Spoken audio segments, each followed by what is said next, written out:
एक सवाल जो बार बार गर्दिश करता है, गश्त करता रहता है, क्रिप्टो करेंसी का।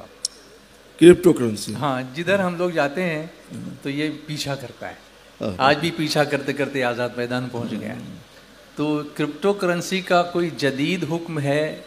पहले तो आपने बताया था लेकिन उसको जायज़ नहीं करार दिया था आपने, तो क्या कोई नई तहकीक हुई है, उसकी कोई जवाज़ की कोई सूरत निकलती है? हाँ, जब से क्रिप्टो करेंसी या डिजिटल करेंसी वजूद में आई है तब से मुझसे इस बारे में सवालात हो रहे हैं और मैं बताता रहा हूँ कि ये शरई नुक्ते नज़र से कोई करेंसी नहीं, कोई माल नहीं, इसका लेन देन जायज़ नहीं। अब ये सवाल आ रहा है कि कोई जदीद हुक्म, तो साहब कोई जदीद हुक्म नहीं है। अगर जदीद तहकीक आ जाएगी तो उस जदीद तहकीक पर हम जदीद हुक्म भी जारी कर देंगे। हमने मालूम किया तो हमें उसूल के ज़रिए ये मालूम हुआ कि ये डिजिटल करेंसी या क्रिप्टो करेंसी डिजिटल, हाँ, ये कोई लीगल करेंसी नहीं है जी। आज भी हमारी हुकूमत हो या दूसरी हुकूमतें हों, उन्होंने इसको कानूनी तौर पर, लीगल तौर पर करेंसी नहीं माना। हाँ, इतनी बात ज़रूर है कि लोग इनकम टैक्स से बचने के लिए इससे कारोबार करने लगे हैं, तो हुकूमत भी बेखबर तो नहीं है कि अगर आप इससे माल ख़रीदते हैं, बेचते हैं, नफ़ा कमाते हैं तो हमको भी इनकम टैक्स चाहिए। अच्छा, उस पर जो माल मिलेगा उसको हुकूमत चाहती है कि इनकम टैक्स दीजिए, इनकम टैक्स दें जी।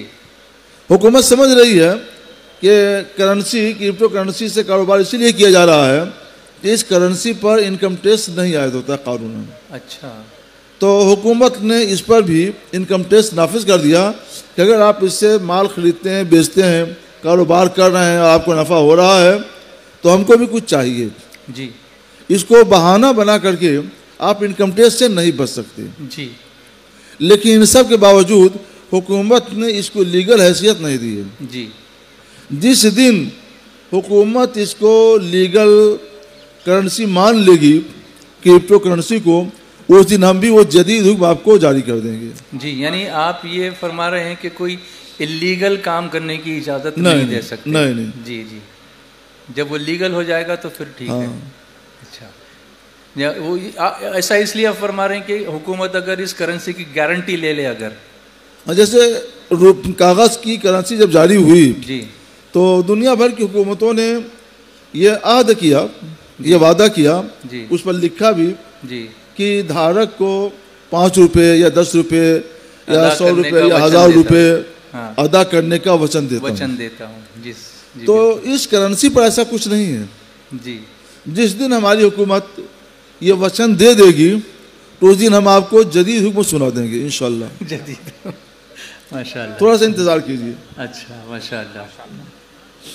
उम्मीद है कि जो लोग सवाल करते हैं, और बहुत सारे लोग ये सवाल भेजते हैं, उनके दिलो दिमाग से कोई शुबा होगा तो वो निकल गया होगा और वो किसी इलीगल एक्टिविटी में नहीं पड़ेंगे बल्कि लीगल तरीके से काम करेंगे।